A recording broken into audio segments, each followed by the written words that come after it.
Niagara Falls, one of the most beautiful natural sights in North America. Every year, millions of people from all over the world come to see the majestic waterfall, one of the most popular tourist sites in the United States. Until very recently, a trip to Niagara Falls came with a rather unpleasant side effect, an unpleasant smell in the air, the hallmark of the dozens of factories and production facilities that dominated the region's economy for decades. Residents of the city's Love Canal neighborhood discovered the true cost of that industrial economy in 1978, when they found out that their homes had been built on soil containing over 20,000 tons of toxic chemical waste. Waste that had been dumped there by one of the country's largest chemical companies and was poisoning the health of everyone who lived there. The Love Canal crisis was a watershed moment in American history, one of the first widely publicized environmental disasters. It resulted in new legislation, kicked off grassroots activist movements across the country, and changed the way people thought about science, industry, and the environment. Up to that point, green politics had meant protecting and preserving nature, national parks, wilderness areas, wildlife populations, and so on. After all, if this could happen in Love Canal, which had been an idyllic suburban slice of the American dream, it could happen anywhere. And as thousands of communities all over the country were soon to discover, it already had. Welcome back to Geographics. I'm your host for this episode, cosmic horror author Eric Malachite, and today's script was provided by Ben Edelman. So be sure to show him some love in the comments while you deploy your like, subscribe to the channel if you're not, and share this video with someone who loves learning about famous places around the world and the fascinating history behind them. Let's get to it.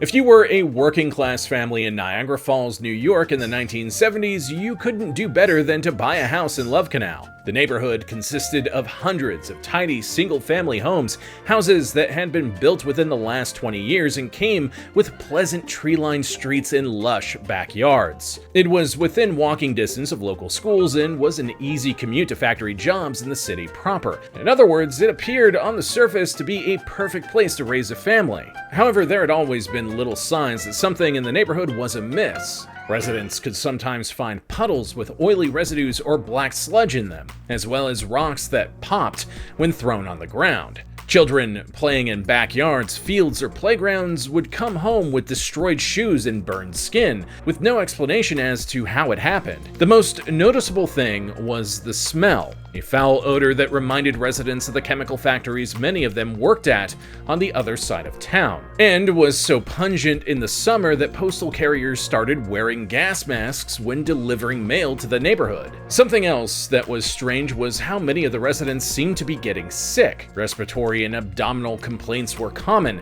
and it seemed like every young mother had either suffered a miscarriage, had a child born with birth defects, or both. There was also a high rate of cancers such as leukemia. Residents who attempted to grow gardens found their plants died or were deformed, and neighborhood pets also suffered from incredibly poor health. Things came to a head in 1977. That winter, a massive blizzard blanketed the entire region. The neighborhood was buried under 3 to 4 feet of snow. This raised the water table significantly during the spring thaw, and the water was bringing to the surface all sorts of foul-looking and smelling substances, including black slime that leached into the basements of neighborhood homes. Soil erosion revealed the tops of metal barrels used to store industrial products. Just what in the world was going on at Love Canal?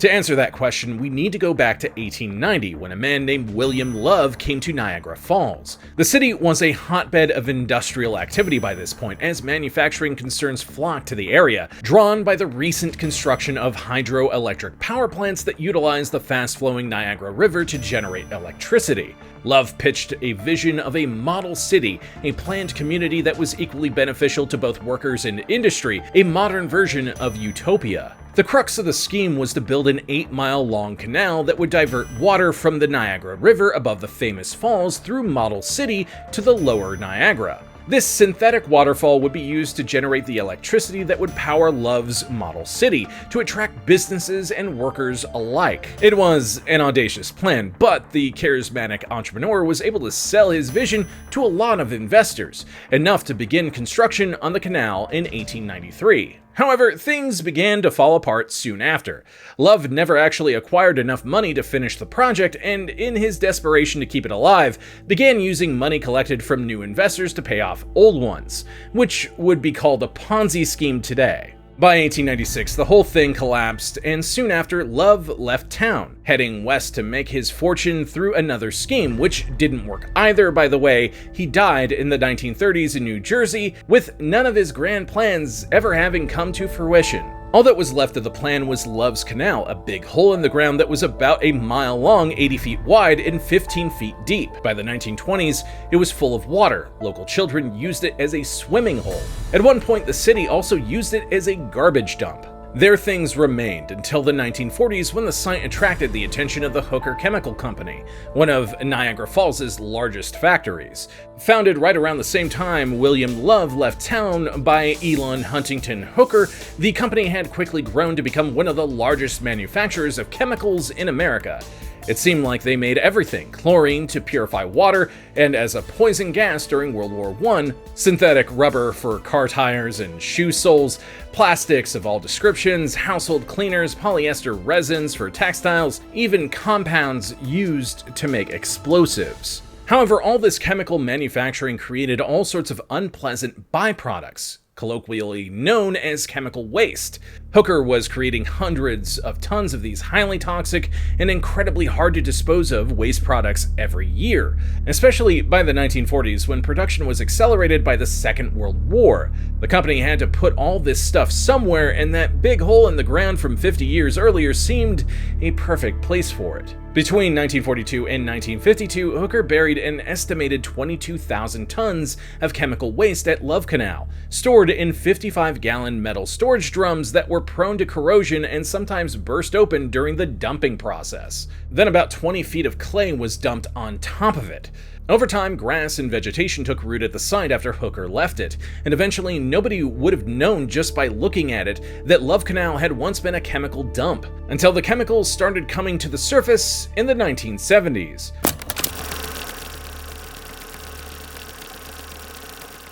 Residents of Love Canal were horrified to discover their homes had been built on a chemical dumping ground, and demanded to know just what they had been exposed to. Government agencies came in to test the soil, water, and air in and around Love Canal, and what they discovered was appalling. There were over 100 different chemical compounds, all mixed together in a toxic soup. At least 11 of these were known or suspected carcinogens, meaning substances that can cause cancer in humans. One of the most prevalent chemicals was benzene, which not only causes leukemia in people exposed to it, but is also highly flammable, even explosive.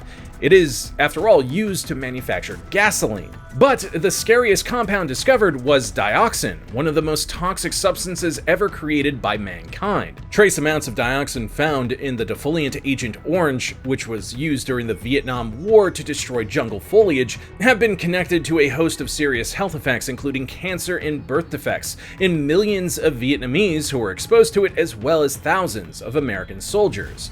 The residents of Love Canal had not been warned that they were buying homes located on top of a toxic landfill, and now they wanted out of the neighborhood before they were exposed to even more of the chemicals that were now leaching to the surface. But their houses, into which many of them had sunk most of their life savings, were now effectively worthless. Nobody was going to buy it from them, and why would they? They called on the government to buy them out, but that created a political hot potato between the city of Niagara Falls, the state of New York, and the federal government over the contentious issue of who was going to pay for it.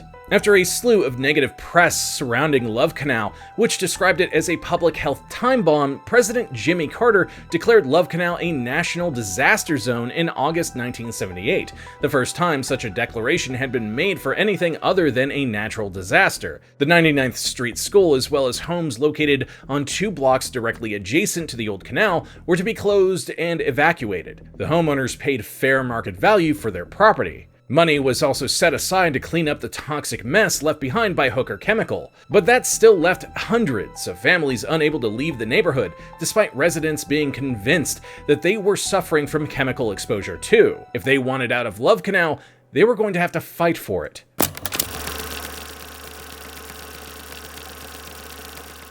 Feeling that the various government entities were ignoring their concerns, the citizens of Love Canal banded together. The most visible organization was the Love Canal Homeowners Association, or LCHA, whose firebrand president Lois Gibbs became the face of the entire Love Canal crisis as well as a media darling. Most of the LCHA's leadership positions were filled by women, housewives who found themselves on the front lines of the crusades while their husbands were at work, though men were also heavily involved wherever possible. However, the LCHA did not represent everyone affected by Love Canal. There was also the Concerned Love Canal Renters Association, or CLCRA. This organization represented residents of a public housing apartment complex, Griffin Manor, located north of the canal site, and was led by resident Eileen Thornton. Renters who also reported high rates of illness and birth defects, likely as a result of exposure to chemicals, were mostly African American, as opposed to the homeowners who were predominantly white.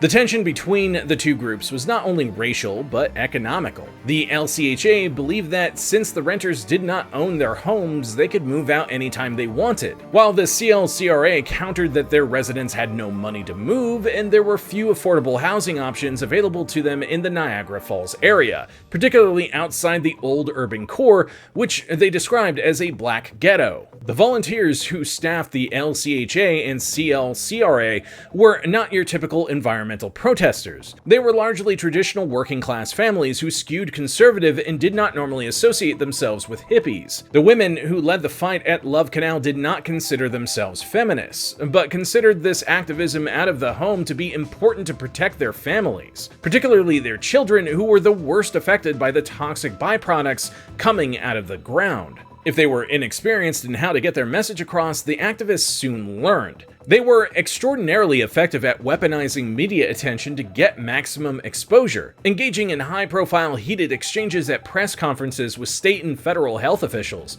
as well as politicians including New York Governor Hugh Carey. They staged public protests and conducted their own health surveys to try and prove that they were being adversely affected by contamination from Love Canal. Initially, they were dismissed by government officials who called their studies useless housewife data, but this only served to enrage the activists and drew sympathy for their cause. They also sought to make chemical contamination a national as opposed to local issue by pointing out what had been an open secret in the chemical industry for decades. Love Canal was far from the only dump site where toxic chemicals had been buried near population centers.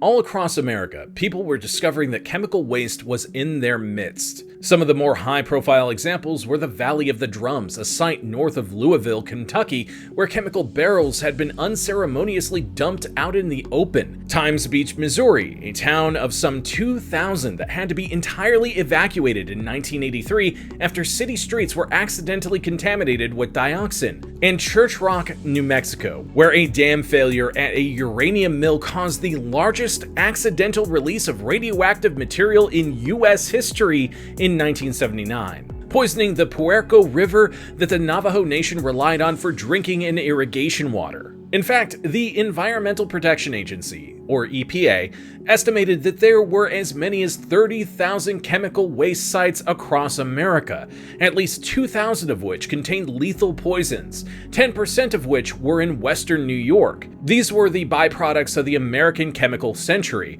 a period of rapid industrialization and consumerism that created all manner of new products that made life more convenient, but also caused widespread pollution in the air, water, and soil, both in urban and rural areas. Even more shocking was that the companies dumping all this waste weren't doing anything illegal. There were no laws or regulations on the books either at the federal or state level that pertained to the disposal of toxic waste, which is why deregulation is a massive problem. In fact, Hooker Chemical argued that they were simply following what had been best industry practice at the time when they buried the waste at Love Canal, and had even warned the Niagara Falls School District, to which they sold the site in 1953 for the ceremonial price of $1, that there were chemicals in the ground and that the site should not be used to build homes there. It was the school district's fault, they claimed, because they had sold the land to property developers who built houses with basements on the canal site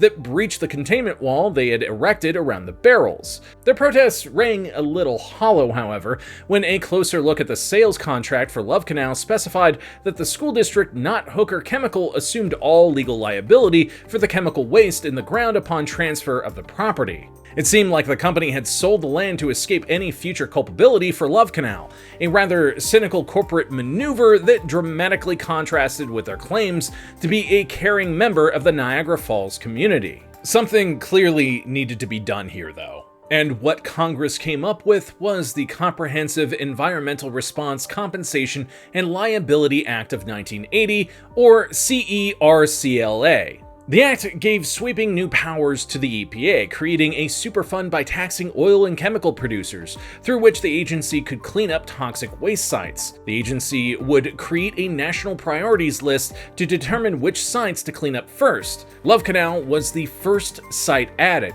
Another important aspect of the Superfund law, as it is known, is that it puts the onus on the people who dumped the waste in the first place to pay for the majority of the cleanup, known as the polluter's pay principle. The law was retroactively applied, meaning that it didn't matter how long ago the waste was dumped. If you made a mess, you were liable for cleaning it up.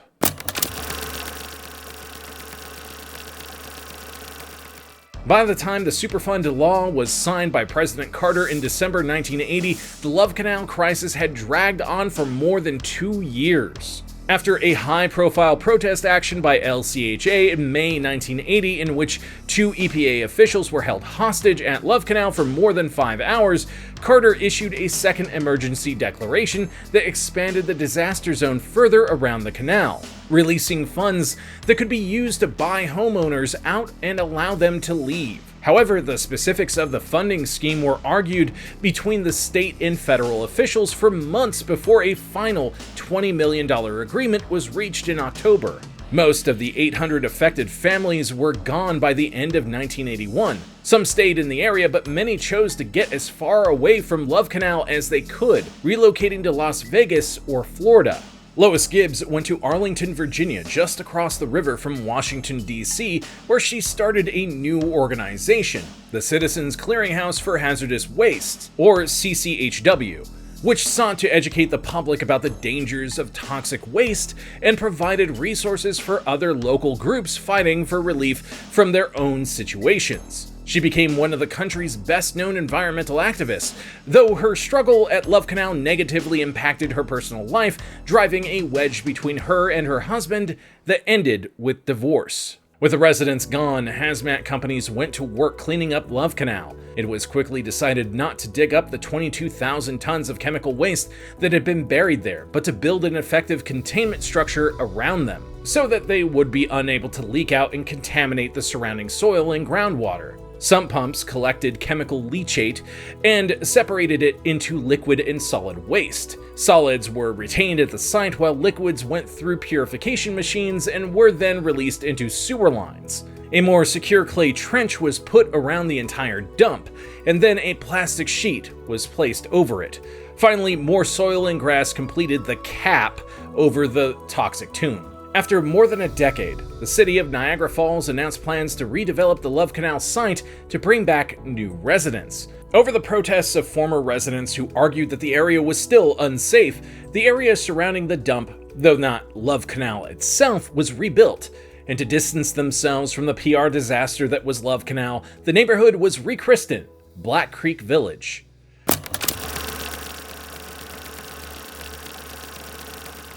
Today, unless you knew what you were looking at, you'd never know that the area that used to be Love Canal contained toxic waste. A simple chain-link fence surrounded by greenery separates the dump site, which is covered with a manicured grass field, from the rebuilt neighborhood surrounding it. A small granite monument near the site is the only memorial of the crisis, which is believed to have claimed hundreds of lives, both before and after the site was evacuated. The exact number will never be known, though. Other former residents continue to suffer from health effects resulting from chemical exposure, particularly increased instances of multiple forms of cancer. The legacy of Love Canal, however, is much more than a physical location. Today, there are more than 1,300 Superfund sites on the National Priorities List, along with 452 that have been cleaned up and removed from the list, Love Canal being removed in 2004. Every state and territory in the United States has had at least one site on this list. Hooker Chemical, which was absorbed into Occidental Petroleum in 1968, was found to have been negligent in its disposal of waste and the sale of the land around the Love Canal dump site, and in 1995 agreed to pay the EPA and the state of New York more than $125 million in restitution. Some of this was put into a health fund that former residents can draw on to pay medical bills that their health insurance won't cover. Today, Love Canal is remembered not only as a tragedy, but as a cautionary tale. If we are to be a modern society with all the amenities that entails, we will continue to need chemical companies to manufacture their products. But the byproducts of those products need to be dealt with in a way that causes the least harm possible, even if that means it costs more money to do so. And if you ignore that, if you think you can dump chemical waste somewhere and nobody will ever find it, eventually it will come back to haunt you. Be careful what you put in the ground, because as the residents of Love Canal found out, one day you will reap a bitter harvest from it. And this is also why the EPA and regulations on industry is important. I hope you learned something today, and if you liked today's video, be sure to deploy your likes, comment whether you think Flint, Michigan is worse than Love Canal, subscribe to the channel if you're not, and share this video with someone who loves learning about famous and unique places and the fascinating history behind them. I'm Eric Malachite, and I'll see you next time, Space Cowboy.